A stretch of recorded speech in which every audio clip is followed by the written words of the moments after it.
بڑی عدالت میں آج پھر بڑی سماعت ہوگی۔ مسلم لیگ نون کے وکیل منصور عثمان اوان، جے یو آئی کے وکیل کامران مرتضیٰ اور پی ٹی آئی کے وکیل barrister Ali Zafar supreme court پہنچ گئے۔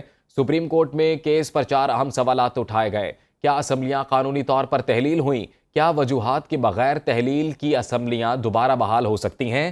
اسمبلی تحلیل ہونے پر الیکشن کی تاریخ دینا کس کی ذمہ داری ہے؟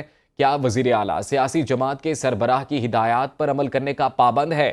چیف جسٹس نے گزشتہ روز ریمارکس دیے کہ آئین کی خلاف ورزی کسی صورت برداشت نہیں، چاہتے ہیں انتخابات وقت پر ہوں۔ مزید اس پر بات کرنے کے لیے ہمارے ساتھ موجود ہیں بیورو چیف اسلام آباد کامران خان۔ جی کامران، بتائیے گا اس سے متعلق اہم کیس ہے، سماعت کا باقاعدہ آغاز کب ہوگا؟ جی بالکل، دیکھیے یہ 9 رکنی لارجر بینچ وہی بینچ ہے جس نے گزشتہ روز اس اہم کیس کی سماعت کا آغاز کیا تھا، اور آج وہی بینچ جو ہے اس نے پہلے 11 بجے کا ٹائم دیا تھا سماعت شروع کرنے کا، لیکن اب کورٹ ایسوسیٹ کی جانب سے یہ کہا گیا ہے کہ 11:30 بجے اس کیس کی سماعت شروع ہوگی۔ اور میں بتاتا چلوں کہ گزشتہ روز اس میں جو جتنے بھی اسٹیک ہولڈرز تھے اس کیس سے متعلق، ان تمام فریقین کو نوٹس جاری کر دیے تھے، جس میں کہ تمام نمائندہ سیاسی جماعتیں جو تھیں وہ بھی شامل تھیں۔ آج اس نوٹس کی تعمیل میں تمام جو سیاسی جماعتیں ہیں، نمائندہ سیاسی جماعتیں، ان کے وکلا جو ہیں وہ یہاں پر نمائندگی کے لیے موجود ہیں۔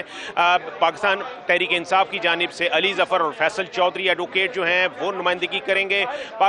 جو پاکستان پیپلز پارٹی ہے ان کی جانب سے فاروق ایچ نائک یہاں پر پہنچ چکے ہیں، اور پاکستان مسلم لیگ نون کی جانب سے بیرسٹر ظفر اللہ جو ہیں وہ ان کا کیس جو ہے وہ پلیڈ کریں گے۔ میں بتاتا چلوں کہ آج اس کیس میں یہ کہا گیا تھا کہ ابتدائی طور پر جو وضع کیا گئے تھے 3 سوالات وضع کیے گئے تھے، جس میں کہا گیا تھا چیف جسٹس نے کہ ان 3 سوالوں کے جوابات جو ہیں وہ ہم اس کیس میں ڈھونڈیں گے۔ اس کیس کے بنیادی نکات میں سے پہلا سوال یہ تھا کہ آئین کے تحت الیکشن کی تاریخ کا اعلان کرنا کس کی ذمہ داری ہے۔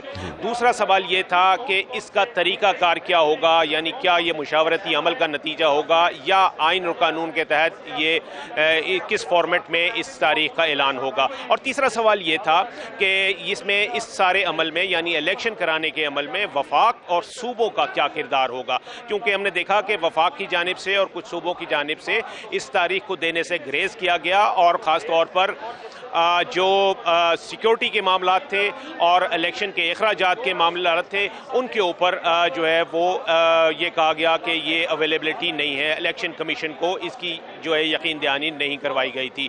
تو الیکشن کمیشن بھی اس مقدمے میں فریق ہے، اور گزشتہ روز کی سماعت میں ایک اور سوال کا بنیادی سوال کا جو ہے وہ اضافہ کیا گیا تھا اس کیس میں کہ عدالت جو ہے وہ اس پوائنٹ کے اوپر بھی بات کرے گی، اور وہ پوائنٹ یہ تھا کہ کیا اسمبلیوں کی تحلیل یعنی پنجاب اسمبلی اور خیبر پختونخوا اسمبلی جو ہے ان کی تحلیل جو ہوئی ہے، ان کو جو ڈیزالو کیا گیا، ان کو جو توڑا گیا، کیا یہ قانون کے مطابق تھا؟ اگر یہ پروسیجر قانون کے مطابق تھا تو پھر معاملات آگے بڑھے گا، کیونکہ یہ نقطہ بیرسٹر منصور علی شاہ اور جو جج ہیں جسٹس منصور علی شاہ اور جسٹس اطہر من اللہ ان کی جانب سے اٹھایا گیا تھا کہ اگر ان اسمبلیوں کو ہی واپس ان کی تحلیل ختم کر دی جائے تو ایسی صورت میں یہ جتنا کرائسس اس وقت آئینی کرائسس جو ہے وہ نظر آ رہا ہے، یہ تمام کا تمام از خود ختم ہو جائے گا۔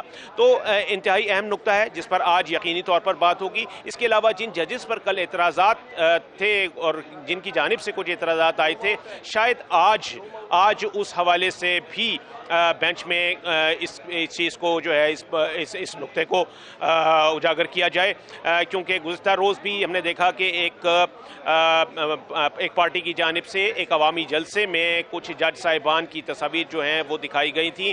وہ 2 جج صاحبان جو کہ اس وقت سٹنگ جج ہیں سپریم کورٹ کے، وہ اس وقت بھی اس بینچ کا حصہ ہیں جنہوں نے آج الیکشن سے متعلق اس کیس کی سماعت کرنی ہے۔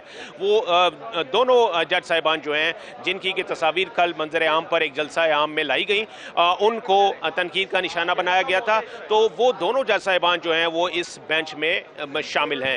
تو یہ بھی خیال کیا جا رہا ہے کہ شاید اس حوالے سے بھی کوئی بات یا کوئی اعتراض یا کوئی جواب یا کوئی ڈیفنس جو ہے وہ سامنے آ سکے گا۔ جی بالکل اہم سماعت ہونے جا رہی ہے اور 9 رکنی لارجر بینچ یہ سماعت کرے گا۔ بہت شکریہ آپ کا۔ بیورو چیف اسلام آباد کامران خان ہمارے ساتھ موجود تھے اور تمام تر تفصیلات سے آگاہ کیا۔